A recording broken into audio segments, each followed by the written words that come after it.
called him blatant and dangerous, said that the country's sin and plagued us for all these years, talked about inequality of the races, etc. And then he went on to specifically praise you, your activism, what you've spoken for, the ability to speak out, trying to lead others, etc. So just wondered if you could react to that and everything you've been thinking about these last couple of days. When Coach Pop speaks, he's very articulate, very straight to the point, very educated, very smart man, and he comes from a sense of being a human being and knowing what's going on in our country, knowing the difference between right and wrong, and the things and the challenges that we have to go through. And so I mean, I love Coach Pop not only as as a coach, but more as a man. Obviously, the last few days has been very, very, very tough on anybody in the black community. Starting off with when we got the news when we was in Memphis with the Jacob Blake announcement and with the cop being let off or not being accused of that brutal murder, and then with yesterday seeing what happened at our national capital, inside the Capitol. It's we live in two Americas, and that was prime example of that yesterday. And if you don't understand that or don't see that after seeing what you saw yesterday, then you really need to take a step back, not even just one step, maybe 4 or 5 or even 10 steps backwards, and ask yourself how do you want your kids, or how do you want your grandkids, how do we want America to be viewed as? How do we want to live, in this beautiful country? Because yesterday was not it. And being a part of a household with 3 kids, 2 boys, a daughter, a wife, a mother-in-law, and so many, black folks in my household during that time, and it's on the TV, couldn't help but to wonder if those were my kind storming the Capitol, what would have been the outcome? And I think we all know. It's no ifs, ands, or buts. We already know what would have happened to my kind if anyone would even got close to the Capitol, let alone storm inside the offices, inside the hallways. Just a very, very low time in our country to see what we saw yesterday, the chain of events. But it just goes to show, like I said, it's 2 different Americas that we live in, and it's my job to continue to spread positive notions and continue to educate my people, continue to big up my people, continue to inspire them, even when times like yesterday feel like it was another gut punch to us of what we saw. So. And as a quick follow-up to that, how do you talk to your kids about this, LeBron, and how has that evolved? And I know they're different ages, but how has that evolved over time? You just show them the photos. All you got to do is look at the photos from the peaceful protests of what we, were fighting for. We were, when we were out there fighting for lives, and we saw yesterday, they're talking about votes.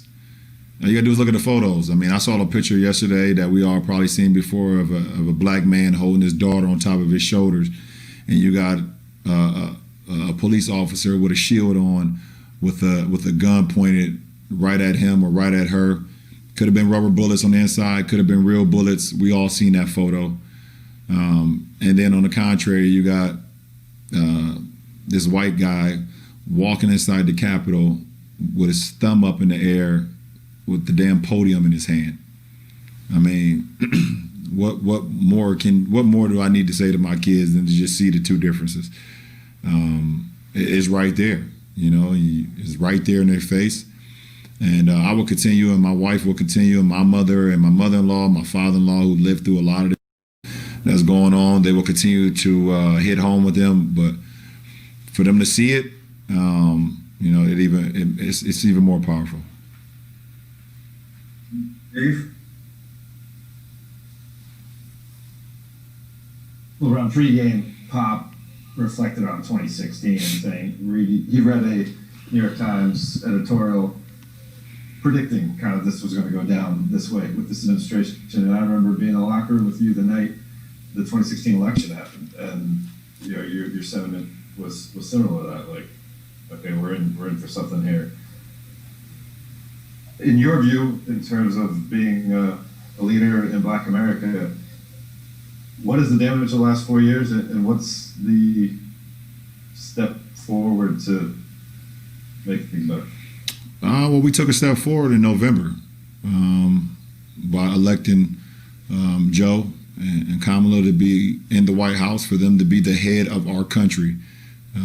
That is a step forward. The events that took place yesterday was a direct correlation of the president that's in the seat right now, of his actions and his beliefs and his wishes. He cares about nobody besides himself. Nobody. Absolutely nobody. He doesn't care about this country. He doesn't care about his family. He doesn't care about anybody besides himself.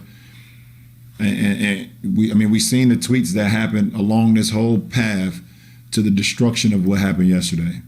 Those events was because of him. And we sat there, and everyone, and it's just over the last 4 years that we all knew. Like you said, Pop said it. I remember, like you said, 4 years ago, where I sat there and said, this is the beginning of the end for our country, and hopefully it only lasts 4 years. But the one thing you can't get back in life, and one thing you can never get back, and that's time. You can't get back time. And we've literally just shit away 4 years. And how do we recoup that? How do we recoup that? And for me, I'm not only an inspiration or a leader of Black America, I want to be an inspirational leader of all races, because I only preach positive stuff, but I also preach what's right. There's a difference between right and wrong. Like, literally, if you don't know what's right and what's wrong, like if you walk outside and a kid pushes another kid on the ground and you don't think that's wrong, that doesn't make sense. It doesn't make sense to me. Like, people that grow up with hate, it starts in their households. It starts in their households. And when they get outside their households, they get older and older and older, and they continue the same things that they've seen over the course of time. And you have these issues that we see in America. Like hate, it comes from the house.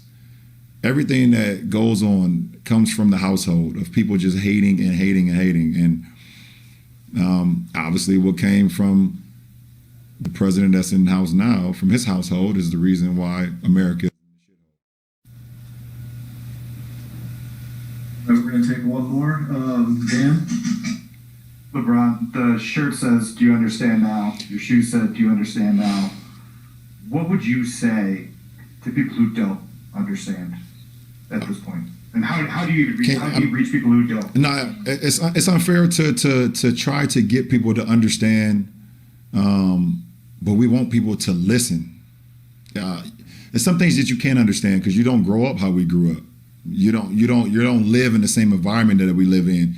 You don't see the fact that when we walk out of our homes, or we walk out of our project buildings, or we walk out of our apartments, that we're scared to death right off bat because we're afraid of the police. And that's just how I grew up. When you seen the police, you ran the other way. You didn't feel like it was protection. You never felt like it was protection. So we can't make you understand. We don't. Do you understand? We want you in a sense of, do you understand what we're saying? Because you will never understand the feeling that we feel being a Black man or being a Black woman growing up in America. Because of we got over 150 years, 400 years. These things that's going on, there's no difference. There's no difference. They just hiding. The KKK, the rags over their faces. They're just hiding behind certain other costumes. They're just going under certain other costumes that you saw yesterday in the Capitol. You can't sit here and say that those are terrorists. We keep saying there's protesters. Those are not protesters. What were they protesting? Knocking down walls, knocking down the gates of our nation's capital. People don't understand. Do you understand that?